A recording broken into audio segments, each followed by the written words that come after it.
Балалар, бұл суретте сіздерге әңгіме құрастыруға көмек беретін боламын.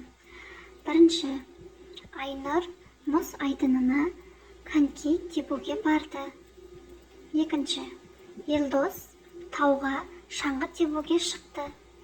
Үшінші, Жарас демалыс күні шанамен ойнауға шықты.